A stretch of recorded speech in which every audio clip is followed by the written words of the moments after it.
यही है वो कुआं जहां लोगों ने अपनी जान बचाने के लिए कूद गए थे। दोस्तों, ये है जलियांवाला बाग। यहां अंग्रेजों ने निहत्थों पर गोलियां चलाई थीं।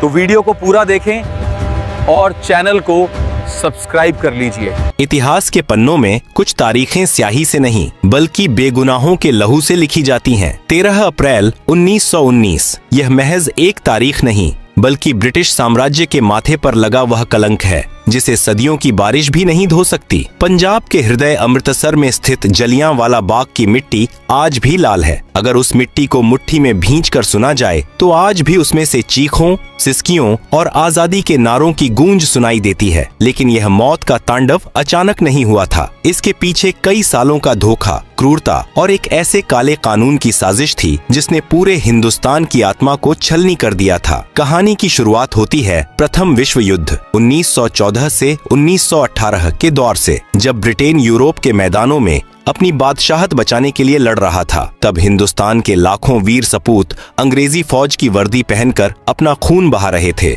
भारतीयों को एक भोली सी उम्मीद थी कि युद्ध में इस असीम वफादारी और शहादत के बदले अंग्रेजी हुकूमत उन्हें आजादी की ओर ले जाने वाले कुछ अधिकार देगी। लेकिन साम्राज्यवाद की फितरत में एहसानमंदी नहीं, केवल धोखा होता है। युद्ध के दौरान ब्रिटिश सरकार ने भारत में उठ रही आजादी की आवाजों को कुचलने के लिए डिफेंस ऑफ इंडिया एक्ट 1915 लागू किया था। यह एक आपातकालीन कानून था जिसके तहत पुलिस को असीमित ताकतें दे दी गई थीं। बिना किसी वारंट के गिरफ्तारी, बिना मुकदमे के जेल, यह सब आम बात हो गई थी। भारतीयों ने इसे युद्ध के समय की मजबूरी समझकर बर्दाश्त कर लिया। लेकिन जब 1918 में युद्ध समाप्त हुआ तो अंग्रेजों ने अपना असली रंग दिखाया। आजादी या रियायत देना तो दूर, उन्होंने भारतीयों के सीने पर एक और खंजर उतार दिया, रॉलेट एक्ट। सिडनी रॉलेट की अध्यक्षता वाली समिति ने डिफेंस ऑफ इंडिया एक्ट की क्रूरताओं को स्थायी बना दिया। फरवरी 1919 में इंपीरियल लेजिस्लेटिव काउंसिल में भारतीय सदस्यों के कड़े विरोध के बावजूद इस बिल को जबरन पास कर दिया गया। यह कोई आम कानून नहीं था, यह एक ऐसा फंदा था जिसे हर हिंदुस्तानी के गले में डाल दिया गया था। इस कानून का एक ही खौफनाक नारा था, ना दलील,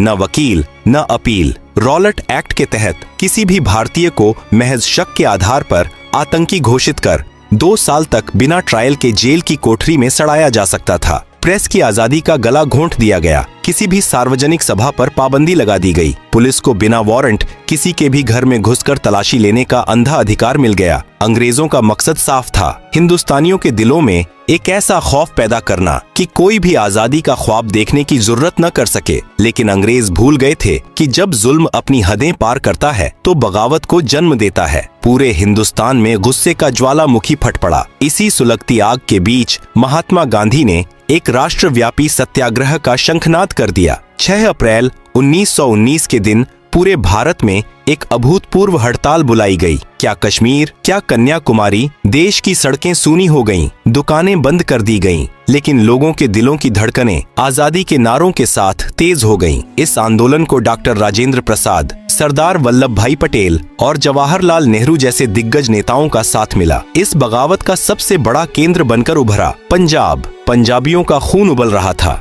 9 अप्रैल 1919 रामनवमी का पवित्र दिन था। अमृतसर की सड़कों पर एक ऐसा नजारा दिखा जिसने ब्रिटिश हुकूमत की रातों की नींद उड़ा दी। हिंदू और मुसलमान, जो अंग्रेजों की फूट डालो और राज करो की नीति का सबसे बड़ा शिकार माने जाते थे, आज एक साथ कंधे से कंधा मिलाकर चल रहे थे। मुसलमानों ने तुर्की के सैनिकों जैसे लिबास पहन रखे थे और वे हिंदुओं के साथ एक ही बर्तन से पानी पी रहे थे। यह सिर्फ एक जुलूस नहीं था, यह भारत की एकता का वह महासागर था जिसमें अंग्रेजी राज डूबने वाला था। अमृतसर में इस शांतिपूर्ण लेकिन विशाल आंदोलन का नेतृत्व कर रहे थे 2 बेहद लोकप्रिय नेता, डॉक्टर सत्यपाल और डॉक्टर सैफुद्दीन किचलू। इन दोनों नेताओं की आवाज पर अमृतसर की जनता अपनी जान छिड़कती थी। अंग्रेजों को यह हिंदू मुस्लिम एकता और इन नेताओं का बढ़ता कद किसी खौफनाक सपने जैसा लग रहा था। बौखलाई हुई अंग्रेजी हुकूमत ने कायरता का सहारा लिया। 10 अप्रैल 1919 की सुबह डिप्टी कमिश्नर ने चालाकी से डॉक्टर सत्यपाल और डॉक्टर किचलू को अपने घर बुलाया और उन्हें धोखे से गिरफ्तार कर लिया। उन्हें गुपचुप तरीके से शहर से बाहर निकालकर धर्मशाला की जेल में भेज दिया गया। उधर पंजाब की स्थिति का जायजा लेने आ रहे महात्मा गांधी को भी पलवल रेलवे स्टेशन पर ट्रेन से उतारकर गिरफ्तार कर लिया गया और उनके पंजाब प्रवेश पर प्रतिबंध लगा दिया गया। अंग्रेजों को लगा कि नेताओं को रातों रात गायब कर देने से जनता डर कर अपने घरों में छुप जाएगी, लेकिन यह उनकी सबसे बड़ी भूल थी। जैसे ही डॉक्टर सत्यपाल और डॉक्टर किचलू की गिरफ्तारी की खबर अमृतसर की सड़कों पर फैली, शहर का माहौल बारूद के ढेर में तब्दील हो गया। अपने चहेते नेताओं की रिहाई की मांग को लेकर करीब 50,000 निहत्थे लोग सिविल लाइंस की तरफ बढ़ने लगे। एक तरफ आजादी के दीवाने निहत्थे भारतीय थे और दूसरी तरफ संगीने ताने खड़ी क्रूर अंग्रेजी पुलिस। अब अमृतसर की सड़कों पर खून बहना तय था और इसी खून की गंध सूंघते हुए एक ऐसा जल्लाद अमृतसर की तरफ कदम बढ़ा रहा था जिसका नाम इतिहास में हमेशा के लिए नफरत का पर्याय बनने वाला था, जनरल रेजिनाल्ड डायर। 10 अप्रैल 1919 का सूरज जब अमृतसर के आसमान पर उगा तो किसी ने सपने में भी नहीं सोचा था कि यह अपने साथ खून की बारिश लेकर आया है। शहर के दो सबसे महबूब नेताओं डॉक्टर सत्यपाल और डॉक्टर सैफुद्दीन किचलू के अचानक गायब कर दिए जाने से जनता के दिलों में एक गहरा आघात लगा था। हजारों की संख्या में लोग, जिनमें महिलाएं, बुजुर्ग और युवा शामिल थे, अपने नेताओं का हाल जानने के लिए डिप्टी कमिश्नर के बंगले की तरफ कूच कर रहे थे। उनका मकसद कोई दंगा या फसाद करना नहीं था, वे बस अपने रहनुमाओं की सलामती की भीख मांग रहे थे और उन्हें आजाद करने की गुहार लगा रहे थे। लेकिन अंग्रेजी हुकूमत के सिर पर सत्ता का ऐसा नशा सवार था कि उन्हें हिंदुस्तानियों की हर आवाज बगावत लगने लगी थी। हालगेट पुल के पास इस निहत्थे और शांतिपूर्ण हुजूम का सामना अंग्रेजों की संगीनों से हुआ। बिना किसी पूर्व चेतावनी के अंग्रेजी पुलिस ने इस शांतिपूर्ण भीड़ पर सीधी गोलियों की बौछार कर दी। पलक झपकते ही सड़क पर लाशें गिरने लगीं। जिन हाथों में कुछ देर पहले तक शांति की तख्तियां थीं, वे अब अपने ही भाइयों के खून से सन चुके थे। अपने निर्दोष साथियों का लहू सड़क पर बहता देख जनता का धैर्य जवाब दे गया। जो भीड़ कुछ देर पहले तक शांति की अपील कर रही थी, वह एक उग्र तूफान में बदल गई। जिस गांधीवादी अहिंसा का पाठ वे इतने दिनों से पढ़ रहे थे, वह ब्रिटिश पुलिस की इस बर्बरता के आगे टूट गया। भीड़ का गुस्सा एक अंधी आग बन चुका था। अमृतसर की सड़कों पर कोहराम मच गया। क्रोधित और बेकाबू भीड़ ने नेशनल बैंक और अलायंस बैंक की इमारतों को आग के हवाले कर दिया। इस हिंसक झड़प में 5 ब्रिटिश अधिकारी मारे गए और कई सरकारी इमारतों को जलाकर खाक कर दिया गया। लेकिन इसी दिन एक ऐसी घटना घटी जिसने अंग्रेजों के भीतर बदले की सबसे भयानक और अमानवीय आग को जन्म दिया। यह थी मार्सेला शेरवुड की घटना। मार्सेला शेरवुड नाम की एक अंग्रेज मिशनरी महिला साइकिल से एक संकरी गली से गुजर रही थी। तभी बेकाबू भीड़ ने उस पर हमला कर दिया और उसे बुरी तरह पीटा। हालांकि कुछ स्थानीय भारतीयों ने ही अपनी जान पर खेलकर उस अंग्रेज महिला को बचाया और उसे सुरक्षित स्थान पर पहुंचाया, लेकिन यह घटना ब्रिटिश हुकूमत के घमंड पर एक बहुत बड़ा प्रहार थी। गोरे अंग्रेजों के लिए यह बात असहनीय थी कि उनके पवित्र रंग पर किसी गुलाम हिंदुस्तानी ने हाथ उठाने की जुर्रत कैसे की। इसी सुलगते हुए माहौल के बीच 11 अप्रैल को जालंधर से एक खूंखार ब्रिटिश सैन्य अधिकारी को अमृतसर का नियंत्रण सौंपने के लिए बुलाया गया। यह था brigadier general Reginald Dyer. Dyer कोई आम फौजी नहीं था। वह साम्राज्यवाद के गुरूर, नस्लभेदी मानसिकता और हिंदुस्तानियों के प्रति बेइंतहा नफरत से भरा हुआ एक क्रूर इंसान था। जब उसने मार्सेला शेरवुड पर हुए हमले के बारे में सुना तो उसकी आंखों में खून उतर आया। डायर ने अमृतसर पहुंचते ही शहर को एक छावनी में तब्दील कर दिया। उसने शहर की बिजली और पानी की आपूर्ति कटवा दी। 12 अप्रैल की शाम तक उसने शहर में मुनादी करवा दी कि 4 से ज्यादा लोग एक जगह पर इकट्ठे नहीं हो सकते। यह एक तरह का अघोषित मार्शल लॉ था। लेकिन डायर की चालाकी देखिए, यह मुनादी शहर के बहुत छोटे हिस्से में की गई थी। ग्रामीण इलाकों से आने वाले किसानों और आम लोगों को इस तानाशाही फरमान की कोई भनक तक नहीं थी। डायर का इरादा सिर्फ शांति बहाल करना नहीं था, वह तो हिंदुस्तानियों को एक ऐसा खौफनाक सबक सिखाना चाहता था जिसकी गूंज आने वाली पीढ़ियों तक सुनाई दे। और फिर आई 13 अप्रैल 1919 की वह मनहूस सुबह। यह पंजाब के सबसे बड़े त्योहार बैसाखी का दिन था। सदियों से बैसाखी का यह पावन दिन खुशियों, नई फसल के कटने की उम्मीदों और भाईचारे का प्रतीक रहा था। दूर दराज के गांवों से किसान अपनी पत्नियों और छोटे छोटे बच्चों की उंगलियां थामे नए नए कपड़े पहनकर अमृतसर के स्वर्ण मंदिर में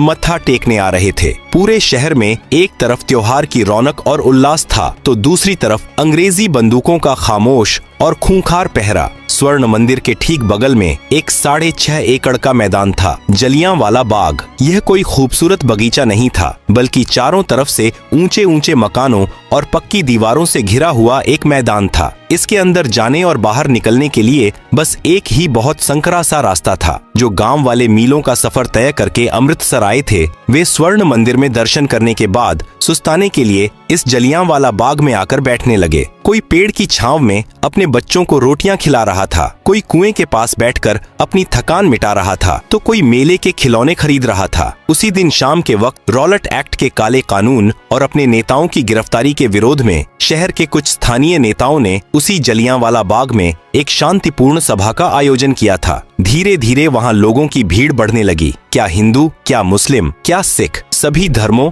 और हर उम्र के लोग उस बाग में मौजूद थे। शाम के करीब 4:30 बज रहे थे और उस मैदान में लगभग 15,000 से 20,000 लोगों का हुजूम जमा हो चुका था। एक लकड़ी के मंच पर खड़े होकर नेता शांति, एकता और देश प्रेम के भाषण दे रहे थे। हवा में आजादी की मीठी मीठी सुगबुगाहट थी। उन निहत्थे और मासूम चेहरों को इस बात का रत्ती भर भी अंदाजा नहीं था कि उनके सिरों के ऊपर आसमान में एक ब्रिटिश हवाई जहाज मंडराते हुए उनकी गिनती कर रहा है और उनकी मौत का फरमान लिख रहा है। वे नहीं जानते थे कि मौत एक खाकी वर्दी पहनकर हथियारों से लैस होकर उसी एक संकरे रास्ते से उनकी तरफ बढ़ रही है। जनरल डायर को जैसे ही इस विशाल सभा की खबर मिली, उसके चेहरे पर एक शैतानी मुस्कान तैर गई। उसे वह मौका मिल गया था जिसकी उसे तलाश थी, एक ऐसा नरसंहार करने का मौका जो ब्रिटिश ताज के आगे सिर उठाने वाले हर हिंदुस्तानी की रूह कंपा दे। उसने अपनी राइफलों को लोड करवाया और अपने 90 गोरखा और बलूच सैनिकों की टुकड़ी के साथ जलियांवाला बाग की तरफ कूच कर दिया। सूरज धीरे धीरे पश्चिम की ओर ढल रहा था। बैसाखी की उस सुनहरी शाम में जलियांवाला बाग का माहौल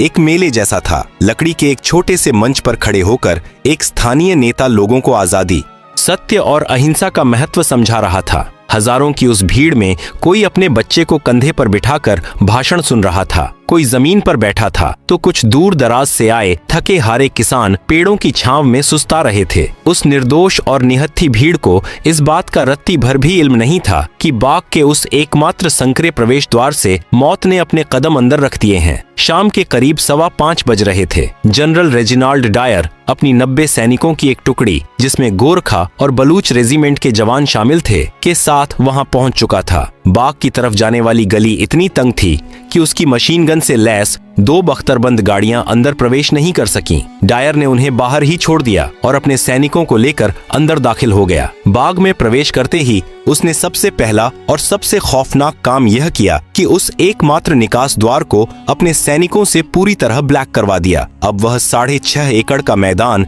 एक विशाल बूचड़खाने में तब्दील हो चुका था, जिसके अंदर 20,000 बेगुनाह हिंदुस्तानी किसी पिंजरे में कैद परिंदों की तरह फंस चुके थे। डायर के सीने में इंसानियत नाम की कोई चीज नहीं बची थी। उसने भीड़ को तितर बितर होने के लिए ना तो कोई चेतावनी दी, ना हवा में कोई हवाई फायर किया और ना ही किसी मुनादी का सहारा लिया। उसका मकसद उस भीड़ को वहां से भगाना नहीं, बल्कि उन्हें हमेशा के लिए सुलाना था। उसने एक ठंडी और बेरहम निगाह से उस अपार भीड़ को देखा और अपने सैनिकों को पोजीशन लेने का इशारा किया। अगली ही पंक्ति में खड़े 50 राइफलधारी सैनिक अपने घुटनों के बल जमीन पर बैठ गए और उन्होंने अपनी ली एनफील्ड राइफलों की ठंडी नालें उस अनजान भीड़ की तरफ तान दी। डायर के होंठ हिले और उसके मुंह से वह खौफनाक लफ्ज निकला जिसने हिंदुस्तान के इतिहास को लहूलुहान कर दिया। फायर! फायर का आदेश गूंजते ही जलियांवाला बाग गोलियों की गगनभेदी गड़गड़ाहट से दहल उठा। हवा को चीरती हुई शीशे की गर्म गोलियां सीधे हिंदुस्तानियों के सीनों में ढंसने लगीं। जो लोग कुछ सेकंड पहले तक शांति से बैठे थे, वे अचानक खून से लथपथ होकर जमीन पर गिरने लगे। कुछ ही पलों में उस बाग में एक ऐसा हाहाकार मच गया जिसकी कल्पना नरक में भी नहीं की जा सकती। लोग अपनी जान बचाने के लिए पागलों की तरह इधर उधर भागने लगे, लेकिन निकास द्वार पर तो खुद मौत बंदूक ताने खड़ी थी। डायर एक पत्थर की मूरत की तरह खड़ा यह खूनी खेल देख रहा था। यह सिर्फ एक अंधाधुंध गोलीबारी नहीं थी, बल्कि एक सोची समझी दरिंदगी थी। डायर जानबूझकर अपने सैनिकों को निर्देश दे रहा था कि गोलियां उस तरफ चलाई जाएं जहां भीड़ सबसे ज्यादा घनी है। जो लोग अपनी जान बचाने के लिए बाग की 10 फीट ऊंची पक्की दीवारों पर चढ़ने की कोशिश कर रहे थे, डायर के सैनिक उन्हें चुन चुनकर अपना निशाना बना रहे थे। दीवार फांदने की कोशिश करते युवा गोलियों का शिकार होकर धड़ाम से जमीन पर गिर रहे थे। किसी के सिर के चीथड़े उड़ गए, किसी की आंतें बाहर आ गईं, तो किसी का मासूम बच्चा उसकी गोद में ही छलनी हो गया। बैसाखी के उजले कपड़े अब गहरे लाल रंग में रंग चुके थे। जब बंदूकों की बौछार से बचने का कोई रास्ता नहीं दिखा तो बाग में मौजूद सैकड़ों लोगों ने बीचों बीच बने उस इकलौते कुएं की तरफ दौड़ लगा दी। लोगों को लगा कि शायद इस कुएं के अंदर छुपकर वे गोलियों की इस अंधी बारिश से बच जाएंगे। जान बचाने की उस खौफनाक जद्दोजहद में पुरुष, महिलाएं और बच्चे सब एक के ऊपर एक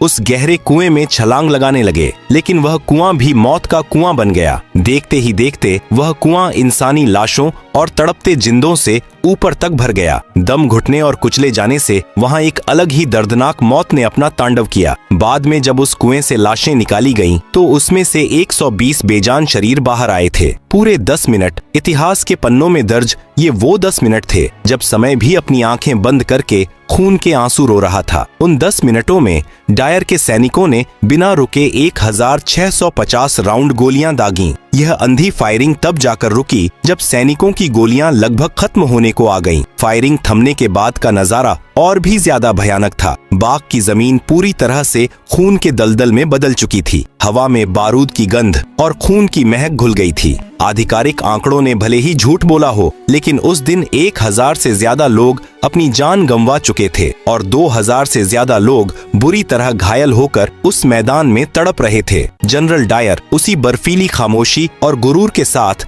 अपने सैनिकों को लेकर वापस लौट गया, जैसे वह कोई बहुत बड़ा युद्ध जीत कर आया हो। उसने अपनी इंसानियत का गला घोंटते हुए किसी भी घायल को अस्पताल पहुंचाने का इंतजाम नहीं किया। शाम ढलते ही डायर ने पूरे अमृतसर शहर में सख्त कर्फ्यू लगा दिया और पानी बिजली काट दी। आदेश था कि जो भी सड़क पर दिखा उसे गोली मार दी जाएगी। वह 13 अप्रैल की रात जलियांवाला बाग के लिए कयामत की रात थी। घायल प्यास से तड़प रहे थे। पानी पानी की सिसकती आवाजें उस अंधेरे बाग में गूंज रही थीं, लेकिन उन्हें पिलाने के लिए वहां सिर्फ खून था। उसी काली और डरावनी रात में रतन देवी नाम की एक वीरांगना महिला अपने मृत पति की लाश के पास बाग में बैठी रही, हाथ में एक लकड़ी का डंडा लिए, खून की गंध सूंघकर आने वाले जंगली कुत्तों और सियारों से अपने पति के शव को नोचे जाने से बचाती रही। वो रात महज चीखों, सिसकियों और बेबसी की रात नहीं थी। उस रात जलियांवाला बाग की खून से सनी मिट्टी ने आजादी के लिए एक ऐसा बीज बो दिया था जिससे उठने वाला तूफान अब ब्रिटिश साम्राज्य की जड़ों को उखाड़ फेंकने वाला था। उस रात हिंदुस्तान का हर कोना रोया था, लेकिन उन आंसुओं में अब डर नहीं, बल्कि इंतकाम की वह भयानक आग थी जिसे बुझा पाना अब अंग्रेजों के बस में नहीं था। 14 अप्रैल की सुबह जब अमृतसर में सूरज निकला तो उसकी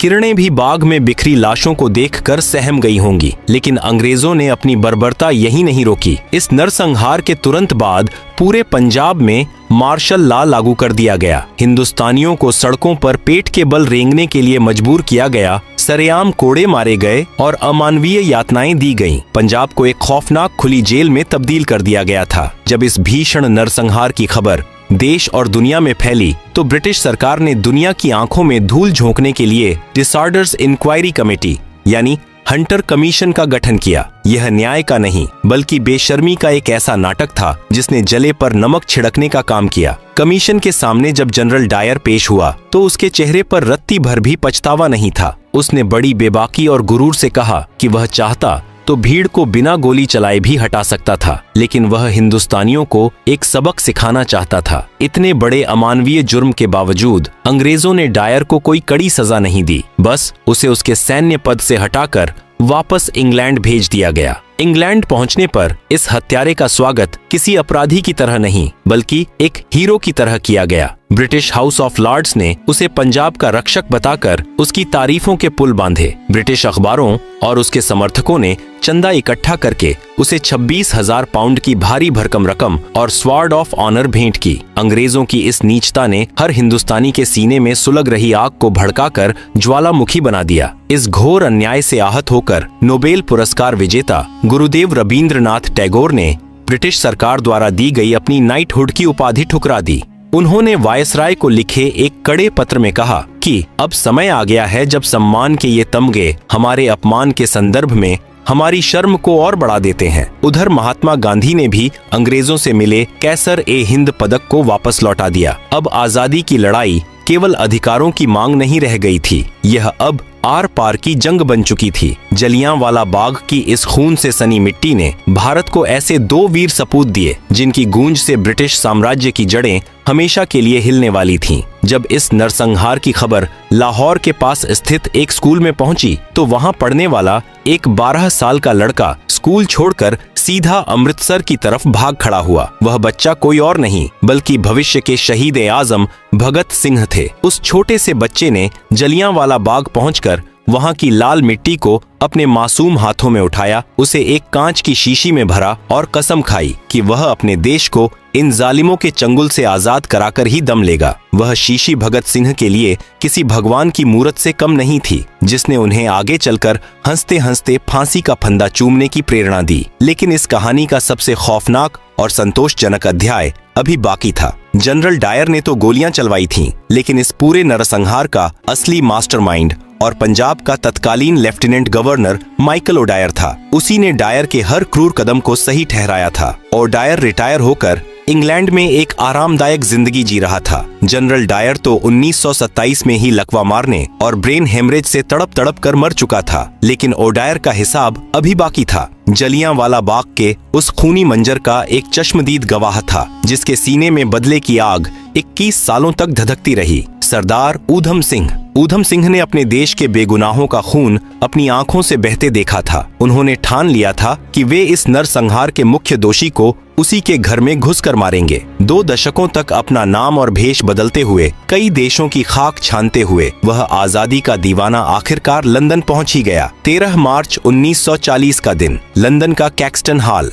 माइकल ओडायर वहां एक सभा में भाषण दे रहा था। सरदार ऊधम सिंह एक मोटी किताब के अंदर पन्नों को रिवॉल्वर के आकार में काटकर उसमें अपनी बंदूक छिपाकर उस हाल में दाखिल हो चुके थे। जैसे ही सभा खत्म हुई और ओडायर अपनी कुर्सी से उठा, ऊधम सिंह ने अपनी रिवॉल्वर निकाली और सीधा उस शैतान की तरफ तान दी। धाएं धाएं। लंदन के उस हाल में गूंजी उन गोलियों की आवाज असल में 13 अप्रैल 1919 को जलियांवाला बाग में चीखने वाले उन हजारों बेगुनाहों की आवाज थी। ओडायर वहीं जमीन पर ढेर हो गया। 21 साल लंबा इंतजार खत्म हुआ। ऊधम सिंह वहां से भागे नहीं, बल्कि सीना तानकर खड़े रहे और गर्व से अपनी गिरफ्तारी दी। उन्होंने पूरी दुनिया को यह खौफनाक पैगाम दे दिया कि हिंदुस्तानी अपने बेगुनाहों का बहा एक एक कतरा खून कभी नहीं भूलते। उन्हें 31 जुलाई 1940 को लंदन के पेंटनविले जेल में फांसी दे दी गई और वे अमर हो गए। जलियांवाला बाग का वह 6.5 एकड़ का मैदान आज भी एक मूक गवाह बनकर खड़ा है। वहां की दीवारों पर बने गोलियों के वो सुराख आज भी चीख चीख कर उस दिन की दरिंदगी की गवाही देते हैं। यह शहादत व्यर्थ नहीं गई। इसी खून ने पूरे देश को एक सूत्र में पिरोया और 1947 में उसी ब्रिटिश साम्राज्य को भारत छोड़ने पर मजबूर कर दिया, जिसका सूरज कभी अस्त नहीं होता था। जलियांवाला बाग के शहीदों की वह चिता, भगत सिंह का वह जज्बा और ऊधम सिंह का वह प्रतिशोध भारत के इतिहास का वह अमर अध्याय है, जो हर हिंदुस्तानी की रगों में हमेशा देशभक्ति का खून बनकर दौड़ता रहेगा। जय हिंद।